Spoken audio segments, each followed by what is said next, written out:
Hi there. I always like to practice what I preach. So I just came back from taking some time off. And while I was off, I had the opportunity to go on a really beautiful hike. And while I was on that hike, I want to explain what the situation was, the environment. So have you ever been on a hike where you have these sort of deep steps that help you up and down the hill? So they're sort of long and wide, and really, really deep, and sort of like one step's here, and then one's much further down, and then kind of over. Anyways, that was the kind of the steps they were. And I was heading back up, and my husband was behind me, and there was another family coming down at the same time. And the dad and one of the daughters, I'm assuming, were in front. And then there was a little person, really tiny. I don't know. She must have been 3 years old, behind them, a little bit further behind them. And so I was just watching her come down. I watched them pass by, and then I'm watching her come down, and she was really struggling. Again, she's really tiny, just a sweet little 3-year-old, and she was coming down the hill, and she was sort of, you know, like really nervous. You could tell, because actually they are really deep steps and hard to navigate. So I imagine that she thought she was going to fall.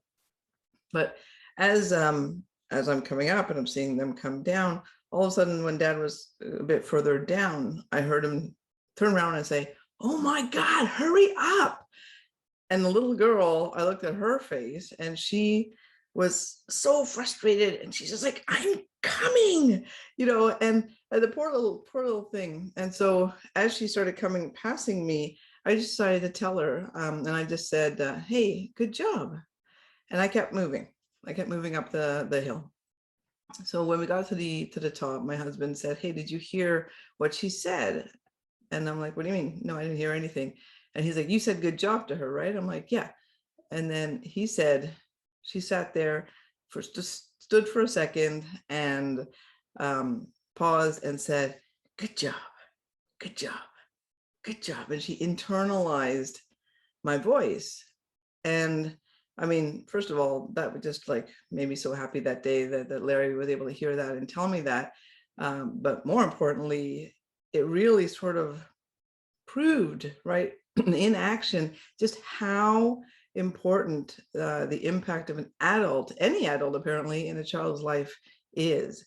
And now I want you to imagine being that child's parent and being able to have that impact on her. So, I mean, he was tired, he was whatever, he's probably always waiting for her. Whatever happened to him made him frustrated and say that to her. But let's say he had just turned around and instead said, "Hey, hon, good job, keep going, we're heading down, you keep coming." Safety is a separate story, but in terms of the language to use for her, if he had sort of taken a moment to sort of recognize what she might be experiencing, which is all I ask, right? We just all pause for a moment before we sort of lose it, and wonder, I wonder what they're feeling right now before I say anything. And it will just change. It won't change the content of what I say, but it will hopefully change your tone just a little bit. And you know what, if we missed it and we realize it later, we can always repair that too. As you guys know, I always talk about repair. But in the moment, that's what I would have loved to see. Regardless, again, the reality is that a stranger, me, had an impact on this child, which she probably won't remember consciously, but I'm hoping that subconsciously there's going to be some element of, hey, I can do a good job, and that she takes that with her.